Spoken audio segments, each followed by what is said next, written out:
Steve know if he got a phone call to be inducted into the New England Hall of Fame. First of all, you would have had to leave him a message because Steve never ever answered his phone. And then he'd listen to the message, then he'd probably hang it up and laugh and say, "Oh, it's Steek." I'm not gonna do that, and he'd just kayfabe it, and that's just the way Steve was. But I think it's kind of cool, so I'm here to induct Steve. He started his career very, very young, when he was like 12 or 13.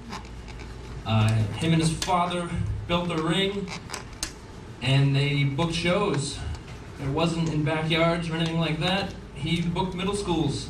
It was called the KWF, the Kids Wrestling Federation. Steve would do all the promoting, flyering, and all that stuff at 12 and 13, and they were drawing 200 people at middle schools. So basically, when Steve was 12, he was out drawing most of New England today. When he turned 15, he started booking himself on actual shows around the area, lying to promoters, telling them he was 18. And he was big enough where everybody believed him. Steve, kind of trained himself and then trained and learned at the shows, before the shows, and from everybody that he was on the road with at that point in time. Steve was one of the first local guys in the area to sign a developmental deal with WWE. Soon after he signed, the office asked him to go to do the 1999 Super Ray tournament run by Jim Kettner.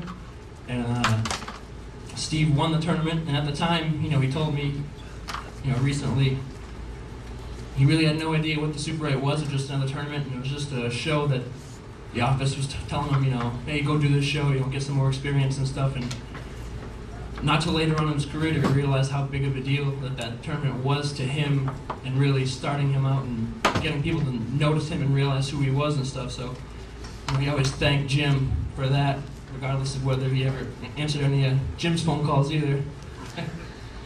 It was around this time when Steve started doing personal training sessions with Dr. Tom Pritchard and Kurt Angle at the WWE headquarters. Usually bi-weekly he'd go and they would train all together, and then he got put in a program with Kurt Angle down in Memphis. It was actually voted underrated feud of the year in PWI magazine back in 1999, and Steve used to love to joke around and brag about he was the first person ever to pin Kurt Angle in his professional career, and never let anybody forget it and live it down. After WWE stopped working with Memphis, Steve got moved to IWA Puerto Rico. And this is where Steve said he really learned the most about his career. He said this is where he got all of his seasoning, and everything was really intense and everything down there. And he must have been doing something right, because Steve told me the story. He was there for about a year, and all of a sudden his phone rang one day. It was one of the guys from the office, WWE, and they're like, "How you enjoying Memphis?" And Steve was like, "What do you mean? I'm still in Puerto Rico." And the guy was all confused, and he's like, "Hold on a minute, let me give you a call back."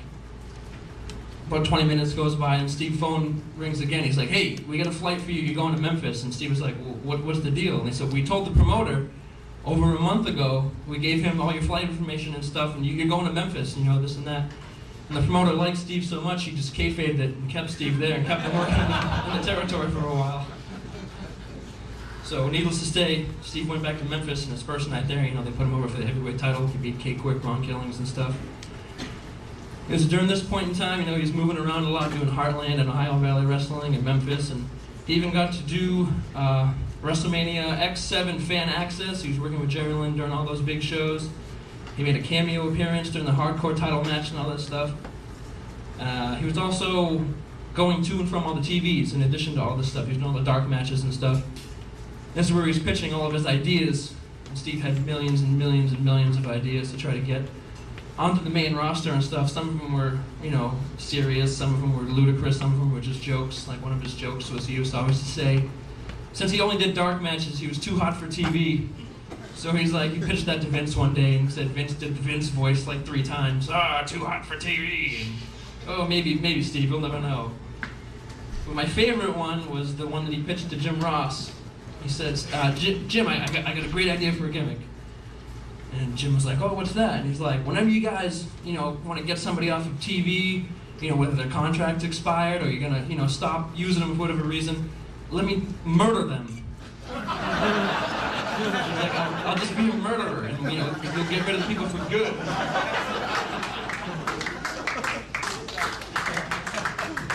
Jim Ross was like, I don't know if they'll go for that one, Steve.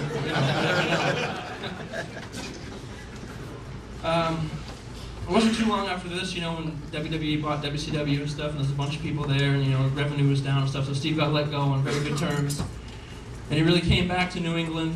He had his mind set on training people and running his own promotion. He opened up the Top Rope Pro Wrestling Academy in Manchester, New Hampshire. He trained a lot of people, and he helped a lot of people out that were already trained. Some people that are in this room, some people that have done many other things, most notably Antonio Thomas, Nikki Roxx or Roxy Laveau, Eddie Edwards, Alex Arion, DC Dillinger, so on and so forth. Steve really left a lasting impression on anybody that he got in the ring with and trained with. Anybody that knows him knows exactly, how deep it goes. Then he opened the Wrestling Federation of America, the WFA, which to me is the greatest thing I've ever been a part of in my life, regardless of what it was, school or anything like that. WFA was the best. When it started out at first, you had a bunch of newer guys, a bunch of young guys and all that stuff. Sheldon was a part of it as well. Sheldon was the commissioner and stuff, so Sheldon saw it all. Steve wanted WFA to succeed so badly that he did every single thing on his own, and he kind of wore himself thin sometimes. But Steve would stay up till 2, 3 in the morning making flyers, doing all the web stuff, booking all the angles, coming up with all the gimmicks. He built his own ring, he built his whole set, he built the steel cage, he literally did every single thing for the WFA. And he would never let anybody else do it because it wouldn't be perfect or the exact same way that he wanted it. So he would just stay up all hours of the night doing it all himself. And it worked. WFA would run 6 times a month, 6 different shows, never drawing under 200 people, very rarely did it. And it's a testament to how hard Steve worked and how hard Steve put into every single person and every single idea and angle and gimmick and everything else that went on to those shows, as well as all the crazy gimmick matches that he did, barbed wire and tables and chairs and all that other stuff. Kind of wore some towns thin, but it didn't matter. Steve was awesome. He always had great ideas, and he was always in a good mood, but he was very angry a lot of times too. Anybody that knows Steve knows he would get angry and say stuff that didn't even mean anything or make any sense. I remember there was a table match, and there was some tag team table match down in Ludlow, Massachusetts, and the tables wouldn't break for whatever reason. They tried everything, jumping off the top rope, whatever, tables wouldn't break. And one of the guys in the match chipped his tooth. And Steve, after the match, he's like, guys, what happened out there? Why didn't the tables break? What the hell? And my friend Ray was like, I chipped my tooth. I don't know. And Steve's like, you can't break a table with a tooth, Ray. He was just so mad that, it didn't go the way that he had seen it or planned or wanted it, that that was the first thing that came to his mind.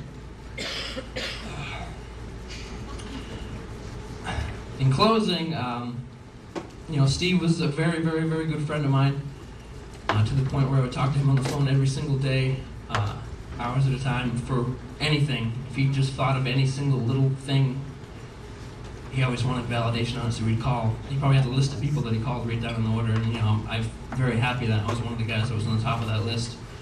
Steve was very good, close friends with me, and Alex, who was supposed to be here.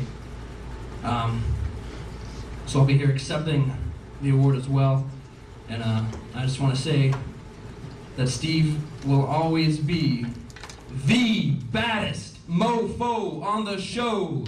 Who is your daddy? Steve Bradley.